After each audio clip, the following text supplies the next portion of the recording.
hypnosis with real clients facing genuine issues. Brought to you by the hypnotherapist demanded by celebrities, CEOs, and even royalty, Adam Cox. These recordings took place live from Adam's clinic in London's world-famous Harley Street. So, get yourself comfortable and enjoy today's episode of The Hypnotist.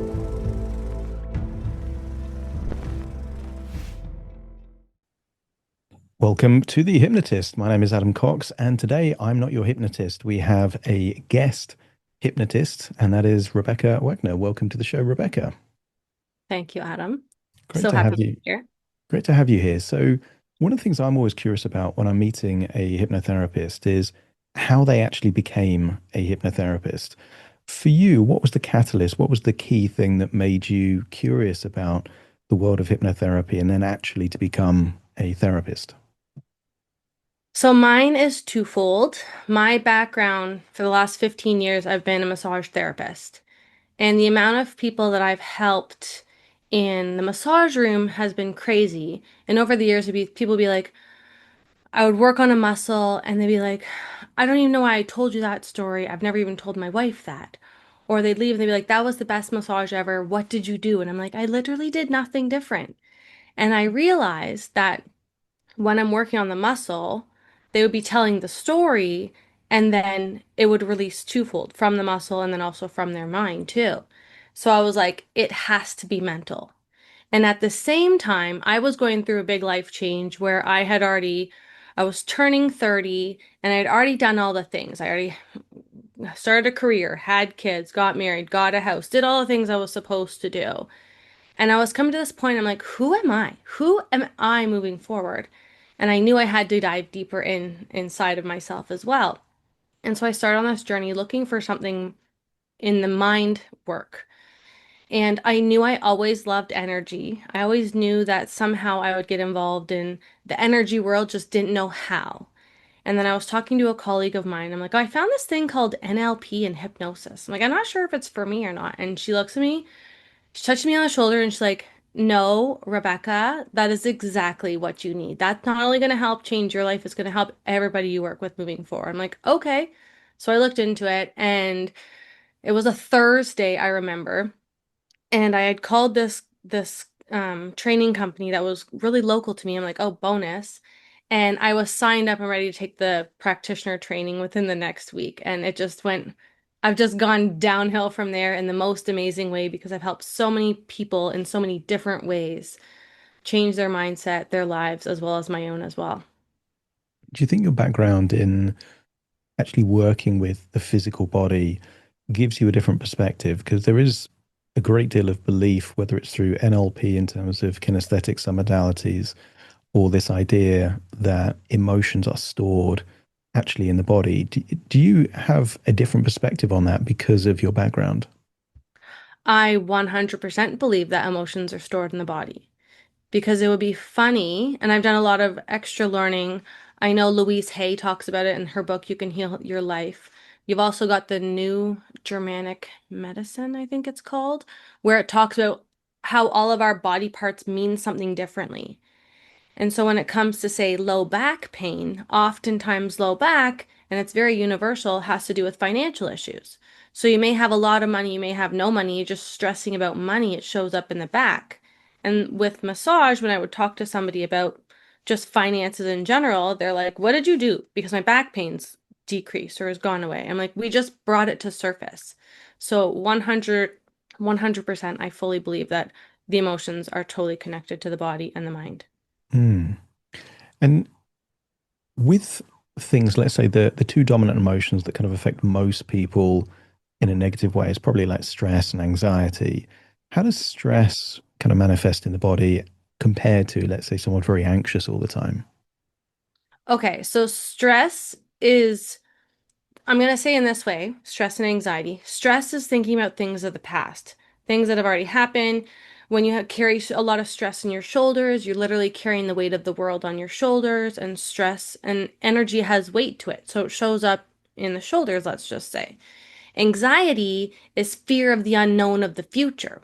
Anxiety is always thinking about what could go wrong in the future, even though it hasn't happened.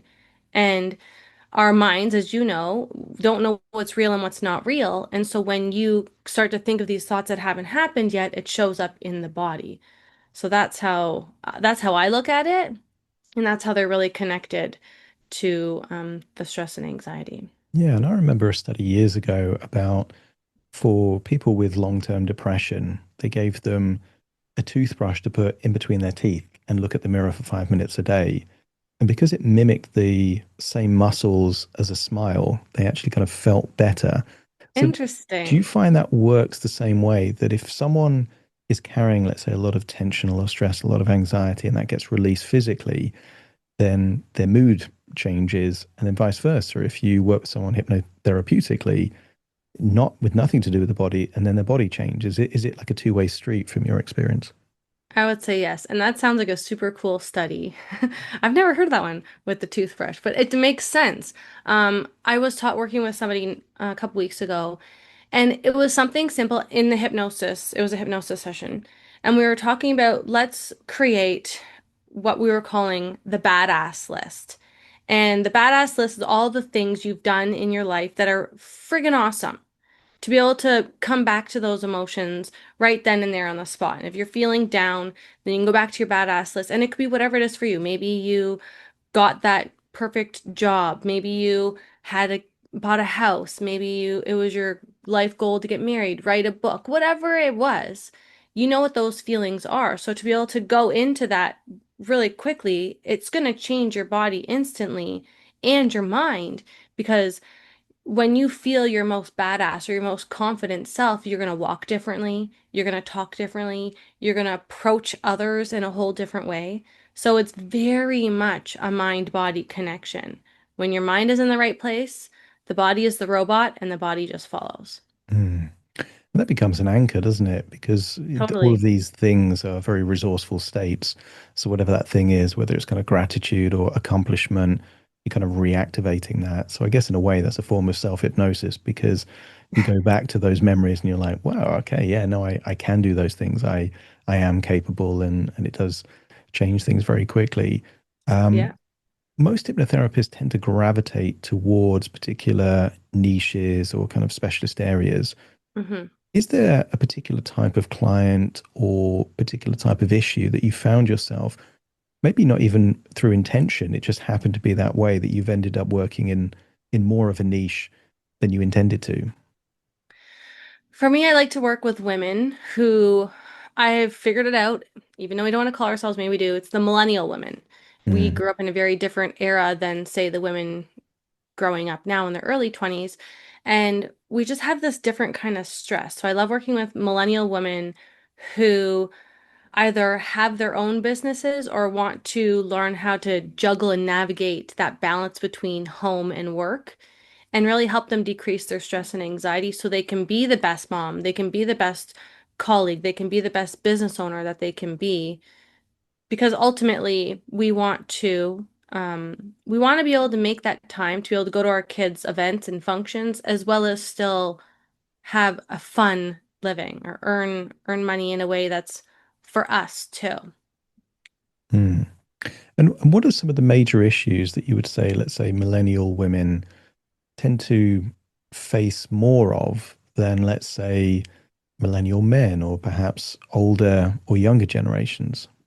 Interesting. I think from what I've come across is it that they always come to me for something else, but then it always becomes down to the stress the trust. They realize they don't trust themselves Mm, because we've been brought up in a world where it's like uh women should be seen and not heard, or children should be seen and not heard. You're just a mom, so you don't really matter as much. Or what other things?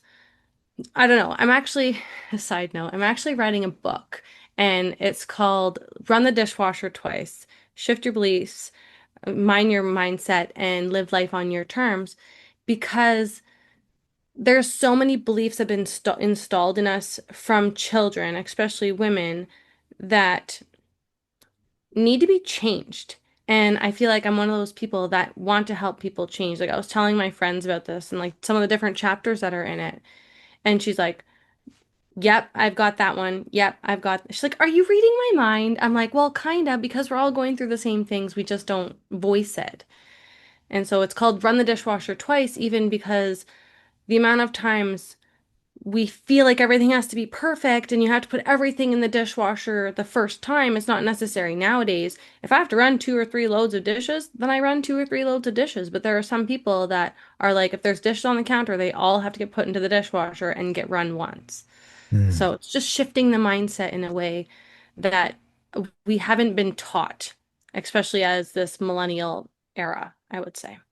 And I guess that metaphor has a double meaning as well, because if you need to run it more than once, fine. Yeah. You don't have to do it all in one go. But I guess it has a different meaning in the sense that if the first time you run a dishwasher doesn't clean everything, you can just run the cycle again. And therapeutically, I've certainly done that with a few clients that, a particular approach to deal with an issue has made progress on the first session, but it's actually in the second session that you really kind of find the resolution. So it's quite powerful that way. Yeah. My perception is when you were saying some of those things that millennial people, particularly women, face, that almost seems like an older generation thing where it's kind of like very domesticated roles or identity linked to, you know, gender Hmm. stereotypes. It's surprising for me for to hear that millennial women that you would imagine are much more empowered. They grew up with, the internet and a lot of different kind of resources that actually, let's say, their grandparents didn't have. And yet Yeah. some of these, still very stereotypical identities and roles are still there. Why do you think Yeah. that is? Why do you think that even with, let's say, all of the knowledge and role models available, that millennial women still are, gravitating towards something that, maybe, more of a perceived historical issue.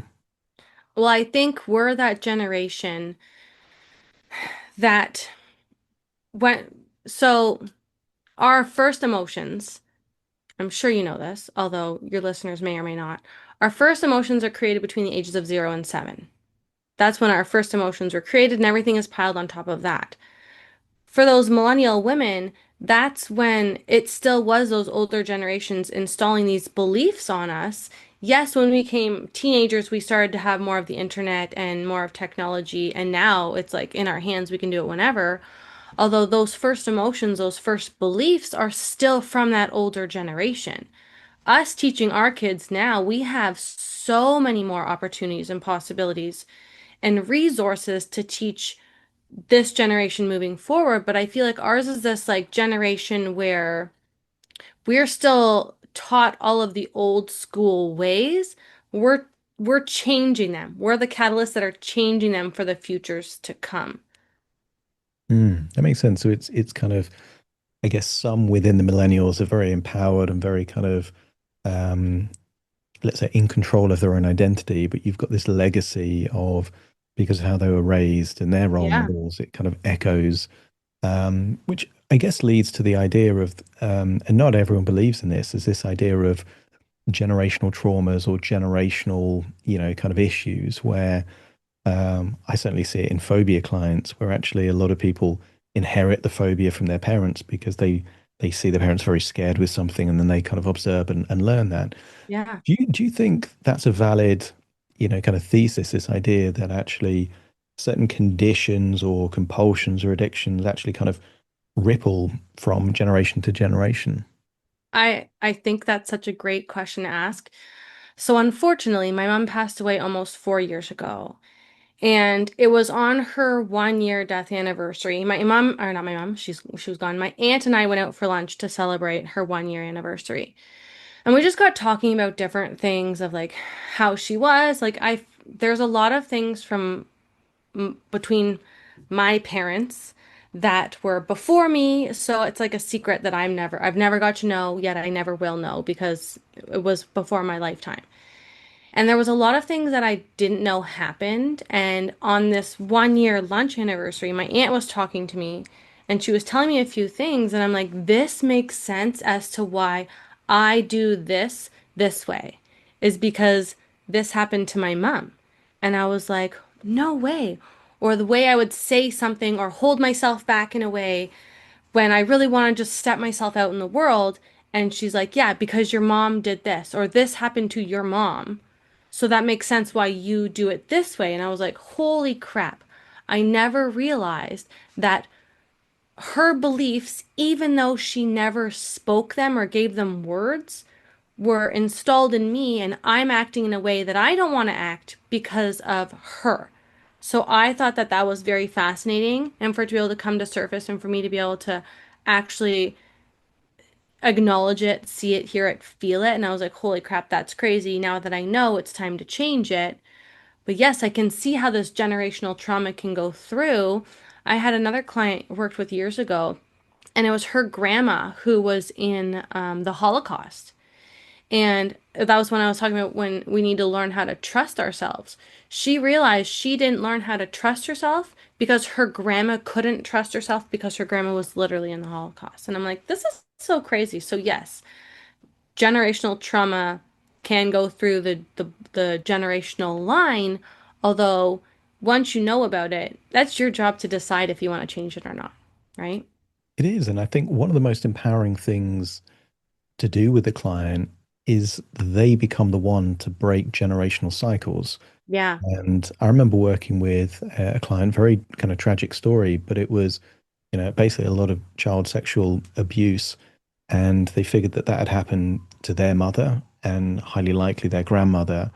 And, positioning that as kind of like it stops with you, you know, Yes. that actually rather than these things having to kind of ripple, through further generations, they become the one to break the cycle. And I think that's such an empowering role to give a client that actually, okay, this has been rippling over centuries and they get to be the one that stops it.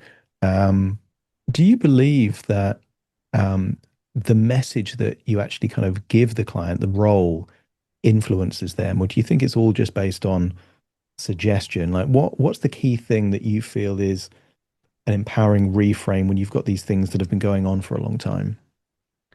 I think it's about giving them, putting the ball in their court, letting them in their mind know, because ultimately we know what right and wrong is. We know what the right answer is. Sometimes we're just too afraid to give it answers. And so like I know we'll probably talk I'm going to be doing for this conference coming up is the Milton model, which is all about hypnotic language and hypnotic patterning, conversational hypnosis, and to be able to speak in a way that allows the person to come up with their own answers is very empowering because they already know the answer. Mm, And that's what the catalyst change is, because you now know what's right and wrong. A decision is easy. It's a yes or a no. It's the emotional pull behind it that makes it hard. Once you take the emotion out of it and you're like, okay, I am doing this because it's not only going to change my life, it's going to change my everyone in the future to come. And oftentimes you're changing, when you're that catalyst, you're changing the entire karmic line. So not only are you changing it moving forward, you're also changing it going backward as well. And I think that's so powerful because you're just changing this entire energy on the in the field of your generation. And as the therapist, you just get to be that guide that helps that person decide, I get to be the change, I get to be the catalyst, and this is my time to shine. mm. Yeah, I think you're right. It's allowing them to discover the meaning or the decision rather than kind of Yeah. just telling them. And I think the Milton model is really good for that. It's probably worth for some of the audience that isn't necessarily trained hypnotherapeutically to have some context there. So recently I did a talk about how we're in the fourth golden age of hypnosis, and I talked about the third golden age was really with you know Milton Erickson as the kind of the flag bearer of Yeah. that. But the Milton model really came from NLP and kind of studying the structure of Milton Erickson's language. So tell us a bit about where it all came from, and for those that aren't familiar with the Milton model, what it is. So the Milton model came from NLP, as you just said. The two co-creators of NLP, Richard Bandler and John Grinder, which I think it's super cool that Richard Bandler is going to be at this conference in a couple weeks. They did a lot of studying on different models of excellence. They looked at things very specific. They went into which they created the meta model from Virginia Satir, whole different story. And then they also went very vague. What can we do? It's vague, and they followed Milton Erickson and created the Milton model, hence the name Milton because it came from Milton Erickson. And they came up with these 19 different patterns, and they're vague enough that they're going to create agreement within the mind, but they're not too vague where they get lost.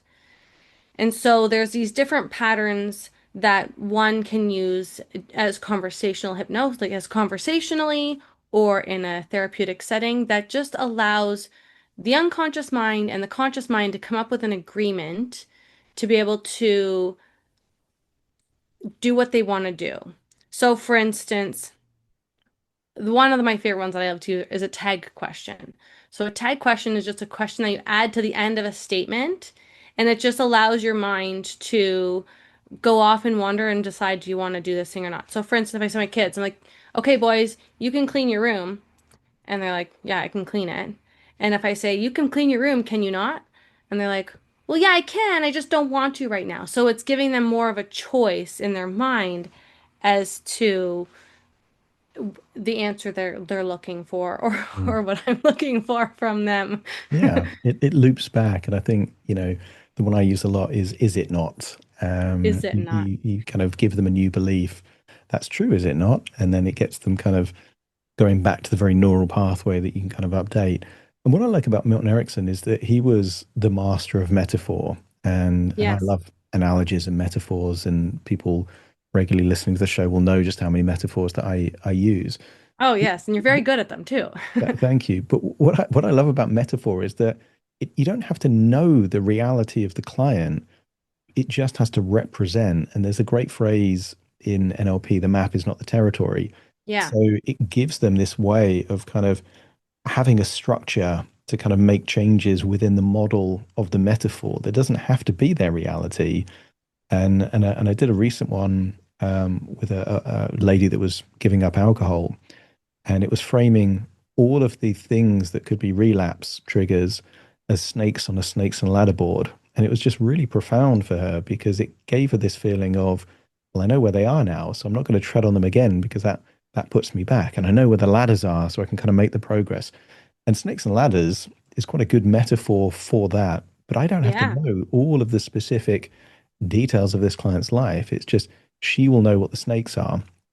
And Yeah. I think Milton Erickson was very good at also using things like double meanings Hmm. and those phonological ambiguities and what's almost sleight of mouth, where it would be an embedded command, tucked into a phrase, and the client has no idea that this stuff is happening. So you obviously like tag questions. What are some of the other language patterns of Milton Erickson that you really like? Another one is the fun one. I forget what it's called right off the top of my head, but what is it called? Anyway, it's the one where I'll just like give you an example. So I had a friend whose brother's uncle's nephew did something just like this and was able to get a result from it as well. So what you're doing there is you're disassociating the person from the event so many times that Mm. they're trying to figure out, wait, who was it? But then when you give the end, the statement, the command of what you want to happen, they just go for that because your mind gets all mumbled jumbled and they're like, oh, well, this person did it and they got this result, so I can get it too. Yeah, it's levels of disassociation, and it's the same logic that makes nested loops work. Because when you're Yeah. so far away from like the present, you're more receptive to the suggestion. And pickpockets use this as well. They want to kind of overwhelm them with confusion, so then they can be, manipulated in Mm. that way. Um, Although this is not that. it's definitely not that. But it is that ability to kind of, I think a lot of people when they think about hypnotherapy, they're like, I can't be hypnotized, and their defenses are up. And Hmm. and lots of the Milton model is hypnosis without it feeling like hypnosis. So that, the Scooby-Doo villain archetype where it's kind of like you are under my control, a lot of that doesn't work with a lot of people because they're No. like they just know, no, I'm in control of my life. But the Milton style of language, you're opening up possibilities and ideas um, indirectly. It's very kind of covert. And when you use an example, of well, there's this person I know and they did this. And I love using anecdotes in my client sessions because they map that strategy across to them without Hmm. them even realizing that there's a suggestion there, like, well, the hypnosis hasn't started yet, but it's all there to begin Yeah. with.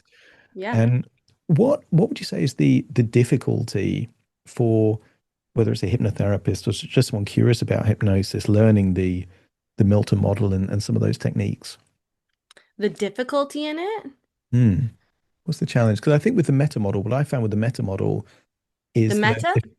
yeah, if, for the meta model, for example, because it's about precise language, Yeah. one of the challenging elements of that is that um, you can be annoying if you follow the meta model, and then when someone uses some kind of vague language, you're like, well, you know, everybody knows that, and you're like, everybody, every single person, like it can become annoying to kind of hone in. Do you think there's any difficulties with people either learning the Milton model or implementing the Milton model? I don't think so. And maybe it's just because I love it. It's such a powerful tool that I just learned so it just came so naturally to me that my friends are always like, Rebecca, you can melt anybody through the floor with the things that you say because it just becomes part of my, it's like learning another language. So it's like learning French or Spanish or Italian. You learn Milton and it Mm, just becomes part of who you are. Like it's not difficult to do, say, when the another one is pacing the current experience. So as you're sitting there listening to me, you're nodding your head and you're really understanding what's coming out of my mouth. mm, That's a simple pattern. There's nothing difficult about that. Like, if you're finding this difficult, you can literally just say what the person is doing in front of you, and you're able to build that rapport instantly. Because ultimately, that's what it's really about, is about building rapport and really getting in tune with whoever's in front of you so you can guide them in a way that's going to help serve them the best. mm. So I really don't think there's much difficulty unless you choose to make it difficult. I think it can feel overwhelming because like, oh, I've got to remember all these tag responses. I've got to remember all these metaphors. I've got to have all these kind of double meanings. I've got to have this kind of embedded commands stated within a quote. It can feel overwhelming, but I think it's Hmm. like anything. If you just practice one or two of these things, particularly if you're Yes. a hypnotherapist, like get that in a session, you know that kind of that approach works. Effectively, you're turning it into that competency by doing Yeah. it, having the experience of doing that.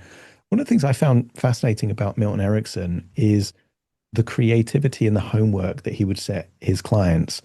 And he would give them homework that kind of mimicked the very situation that they're in. And then actually their homework becomes a pattern interrupt. It becomes a way of them changing their kind of belief systems. Yeah. You tend to do things like that with your clients. You give them kind of homework or challenges to do. Always. Mm, Always. I love giving action steps because you can learn it, but you're not really going to learn it until you do it. You need to build that neurology. So like you're saying, yes, it's if you there's 19 patterns. I could not and did not learn all 19 patterns at the same time. I'm more comfortable doing more like less of them. So it's not about being overwhelmed by them. Is even in my presentation I'm doing, I'm only teaching 3 because if you were to teach all 19, it would be overloaded. So mm, when it comes to homework for my clients, it's I usually give them about 3 things. And honestly, one of the things is just to write down 5 things that you're grateful for every single day. It's a very simple task and it's a huge pattern interrupt because the amount of times people think about all the things they've done wrong, all the things that didn't go well for them that day, or all the things they didn't get to. It's like, well, instead of doing that, let's look at what we did do. Let's look at what went right. Let's look at all the things that were a plus in your life. Who did you connect with that you wouldn't have? Or finding the good things. And it's a simple thing, but it makes such a big difference and it's such a big pattern interrupt because now you're looking for the positives of your life. And when what you focus on expands. So when you start looking for more positive things show up. mm. Yeah, you're priming and kind of exercising that muscle to notice what's working well. Yeah. People that are depressed or highly anxious, highly anxious, looking at all the things that could go wrong in the future and depressed, there's no hope. It's like, but that won't work. Everything is very negative. So it does train those neural pathways. Yeah. My I think most creative one that worked really well, there was a client that I was working with that was overweight. Hmm. And the reason why she was overweight is that she'd be working very long hours, come back from work, and she would have that inner dialogue of, I don't have time to cook something. There's all these takeaway restaurants. She'll just get something convenient and then she'd eat the takeaway food. But quite often, this takeaway food is thousands of calories. So it was, Hmm. so I said, right, at the end of the first session, I said, right, your homework is to eat takeaway food every single night this week. And then I saw this really confused face, and she's like, "You're meant to be helping me lose weight, not gain weight." And I said, "Look, there is a caveat here." And I said, "Do you have a full-length mirror in your home?" And she said, "Yes." I said, "Every time you get that takeaway, I want you to uh, get ready to eat it in front of the full-length mirror, naked, and look at the parts of your body that you feel aren't the shape that you want."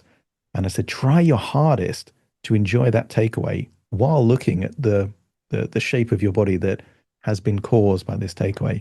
Anyway, I got a message like 3 or 4 days into the homework, and she's like, "I can't even look at a takeaway anymore," because That's a good one. well, most people disassociate from the consequence. Yeah, Most smokers totally. will see the picture of lung cancer on the packet and they think, "Oh, it won't happen to me." But when you collide the behavior with the consequence, it could be a real pattern interrupt because they've tried telling themselves, no, I'm not going to have this today, but they've got that pattern running.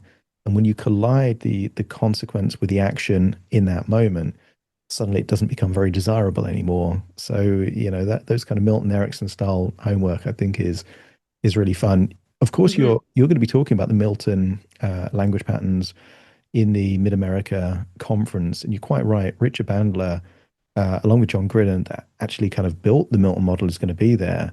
Yeah. Are you hoping that he pops into your kind of talk to kind of almost kind of grade like how accurate you're doing it? Is that exciting for you or daunting for you, or what are you Well, thinking? I felt like I'm like I have big shoes to fill here because he was the creator of it. Although I'm speaking on the Friday and I don't think he's showing up till the Sunday, till the day that Mm, he actually okay. presents. So I have nothing to worry about. Although just to have that energy of him being there and I chose this topic before I even knew that he was coming. So I was like, "Oh, this is kind of cool." And I could have looked at it like, "Oh my God, this is like intimidating because like I'm doing something that imposter syndrome could have totally crept in to be like, I'm doing something that he created." Instead, though, I'm like, I'm actually really excited because everyone's going to be here learning and then learning from him on the Sunday, where I get to give them a little bit of a teaser on the Friday as to something he created. So I just flipped it for myself, and because I'm not thinking of myself, I'm thinking of my audience and who I'm going to be helping with this and how fun and how powerful of a technique it is that I'm actually excited for it. No, I think that's the best way to be. And I think Richard Bandler probably is my biggest influence. It's why I'm a hypnotherapist. Uh, all of his early work, Structure of Magic, Frogs into Princes, but particularly the stuff that was all about his transcripts of what he actually did. So Hmm. there's Using Your Brain for a Change by Connie Ray Andreas that kind of mapped out some of his techniques, and Magic in Action. Big, big influence on me. And Are these um, all books? Like, should I be taking notes here? yeah, I mean, these are some of the OG books on this I know area. The Frog and the Princess, but a couple of the other ones I haven't heard of, so I'll have to Yeah, definitely look. Structure of Magic was, I think, a lot about the meta model. I think Structure of Magic Part Two was the Milton model. That was Interesting. that was the original kind of place where and then you have Transformations, which again is around the same time of Frogs into Princes. Okay. But sometimes I do talks at these conferences about nested loops, and I would say Richard Bandler is for me, he's the goat of nested loops. Like he's so good Mhm. at kind of weaving stories within stories. So I think I would probably have a little bit of imposter syndrome if I was doing a talk on nested loops, and then Richard Bandler comes in. But I think I'd have fun with it. So give us a little bit of because I know you're very aware of the kind of stuff going on at the Mid America conference. Let us know a little bit about what's happening there that people can expect if they do come, but also a bit about you and if people want to learn more about you, where they can find more information. Okay, so they can go to I'm Rebecca Wagner Coaching on all the socials as well as RebeccaWagnerCoaching.com for my website. That's pretty simple and easy. I like to help women decrease stress and anxiety so they can live their best life with inner peace, calm, and joy. So if anybody's looking for ways to decrease stress from a different perspective, then I'd love to have a conversation with you. When it comes to the conference, there are so many cool things that are happening at this conference, and I went to it last year for the first time. And this year apparently is going to be very different. So my only conferences before this was Hypnothoughts Live in Vegas, which is like 600 plus people. And then last year there was only about 100 people at this conference. I'm like, wow, it was very different. So I had to like change my expectations because I had no idea what to expect. Where it was like a lot of people, and then this one is just like a few people, but you can have deeper conversations.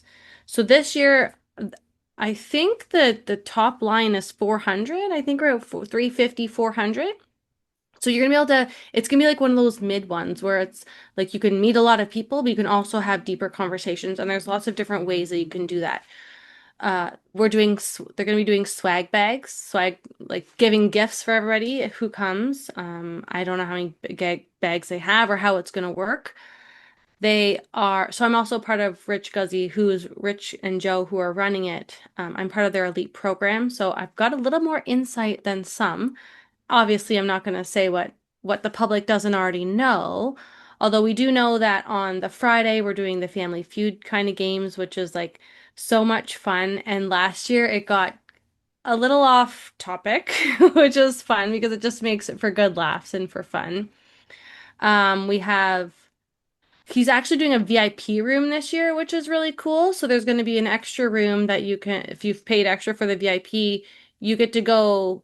I don't know exactly how it's going to work, but it's going to be a separate suite that it's going to be whoever has VIP can go chat with the other VIPs in a different setting. Not really sure how it's working. I just know there's a VIP room. We're gonna have lunch each day. There's like a buffet lunch that you can pay. It's only like $20 a day. And it's great because everyone's gonna be in the same room and you can have lunch and then we can just go on to the next presentations after that. No one has to leave the conference room, which is great. Then there's going to be the gala on the Saturday. So he wants it like red carpet style. I'm like, Rich, so like what am I supposed to wear? He's like, wear the nicest thing you have. I'm like, okay. So I'm like, how like formal do we go here? So I'm going like semi kind of formal because I'm just like, well, I'm gonna just dress up like the way I would like to. Because like last year people showed up in jeans. He's like, no, no, I don't want anybody in jeans. Okay, perfect. So that'll be fun because then he also does his show, and then there's gonna be awards given. Don't know how the awards work, but awards are given, and then it's fun dancing the rest of the night away. Then the Sunday he's doing Richard Bandler is and Chase Hughes are the keynotes of the afternoon. And then he's going to do a pool party on the Sunday night. And then on Monday, there's a post conference of Richard Bandler presenting all day. And then I think Tuesday is Chase Hughes. And then on the front and back ends, there's also pre and post conferences of a few other people. You'd have to go to the website, which is, what is it? Uh, I think it's hypnosisconference.org. hypnosisconference.org. Yeah, I think that's Yeah. so check that out. And do you have anything that because normally how we end is either an experience you could take us through like some kind of guided hypnosis, or if there's something that people can kind of download or get, like tell us what they can expect. I can give a download of it's just a general decreased stress relaxation hypnosis. I can put that in, I'll give it to you and you can put it in the show notes. And it's just a great way to help decrease stress in a way that is quick and easy. And then that can also lead to the stress reset, which is a 3-day email sequence where each day you get literally a 2-minute stress release hypnosis, literally 2 minutes, because that's all it takes to reset your body. So you get one, day two, and day three, and and it just changes the way that you're gonna have an outlook on the rest of your day. So I can also give you the link for that, and just a great way to help decrease stress in a easy, fast, and fun way. Perfect. So if you're feeling stressed right now, check the link in the description. You'll get that download, and also you can get those kind of tips on email as well. And before we let you go, is there anything else that you wanted to kind of share with the audience? I had a great time. So thank you for having me. It was so much fun talking about things that are near and dear to my heart and how we can really make a change on the world and on the future generations just by knowing who we are, that we can be the catalyst, and we no longer have to hold on to those old stories that have come from people from our past. Fantastic. And all the links to the relevant websites for Rebecca will also be in the description as well. So check those out. Rebecca, thank you so much for joining me on The Hypnotist. Thank you. Thank you so much for joining me on today's episode of The Hypnotist. And if you've enjoyed today's episode, I would encourage you, if you haven't already, to hit the subscribe button or follow button to make sure that you're automatically notified of any future episodes that I release. Also, by doing that, it lets the algorithm know that you like this show, and that will put it in front of even more people that might not know that this show exists. So that would be helpful for me. And if you like the stuff that I do, take a moment just to have a look in the show notes or the description, because there's lots of free things that I have to offer, including free hypnosis downloads without the intro or the outro like I'm doing now. So thank you again for joining me on today's episode, and I'll see you again soon for the next one.